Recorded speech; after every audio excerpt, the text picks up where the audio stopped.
আসসালামু আলাইকুম। আপনি কি দীর্ঘদিন ধরে জাদুটোনা, কুফুরি কালাম কিংবা জিনের আছরে ভুগছেন? কোনো চিকিৎসাতেই কাজ হচ্ছে না? আজ আমরা পবিত্র কুরআন থেকে এমন কিছু শক্তিশালী আয়াত ও আমল নিয়ে আলোচনা করব, যা আল্লাহ চাহেন তো আপনাকে এই বিপদ থেকে মুক্তি দেবে। এই চিকিৎসা পদ্ধতিটি সম্পূর্ণ কুরআন ভিত্তিক। মনোযোগ দিয়ে আয়াতগুলো নোট করে নিন অথবা ভিডিওটি সেভ করে রাখুন। চিকিৎসার জন্য প্রয়োজনীয় সূরা ও আয়াতগুলো হল: ১. সূরা ফাতিহা ও আলিফ লাম মিম। ২. সূরা বাকারা, আয়াত ১০২, ২২২ এবং শেষের ৩ আয়াত। ৩.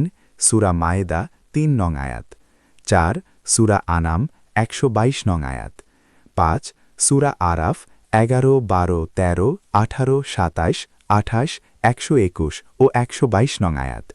এছাড়া আরও পাঠ করতে হবে: সূরা ইউনুস ৮০ থেকে ৮১, সূরা মারিয়াম ৪, সূরা তহা ২৬ থেকে ২৮, সূরা আম্বিয়া ৩০, সূরা হজ ৩১, সূরা আহজাব ১০ থেকে ১১, সূরা ইয়াসিন ৯, সূরা ওয়াকিয়া ৫২ থেকে ৫৪, সূরা আর রহমান ৩৩ থেকে ৩৬ এবং সূরা জিন ১ থেকে ৯। সাথে আয়াতুল কুরসি, সূরা নাস, সূরা ফালাক, সূরা ইখলাস, দোয়া আহাদনামা এবং দরুদ শরীফ। এখন জানুন ব্যবহারের নিয়ম।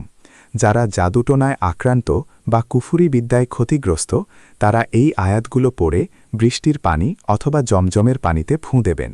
এই পানি ১১ অথবা ২১ দিন পর্যন্ত পান করবেন এবং শরীরে ব্যবহার করবেন। ইনশাআল্লাহ জাদু কেটে যাবে।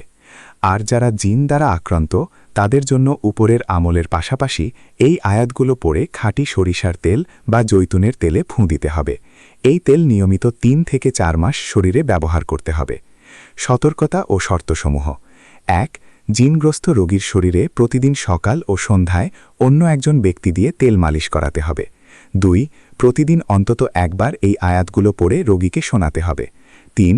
সবচেয়ে গুরুত্বপূর্ণ শর্ত হল, রোগী ও আমলকারী উভয়কে অবশ্যই ৫ ওয়াক্ত নামাজ পড়তে হবে। মনে রাখবেন, বেনামাজির তদবিরে কোনো ফলাফল আসবে না। এই আমলটির এজাজত দেয়া হয়েছে পাক পঞ্চাতন আস্তানা, দক্ষিণ পতেঙ্গা, নাজিরপাড়া থেকে। আল্লাহ আমাদের সকলকে সকল প্রকার অনিষ্ট থেকে হেফাজত করুন। ভিডিওটি শেয়ার করে অন্যকে জানার সুযোগ করে দিন। জাযাকাল্লাহু খায়রান।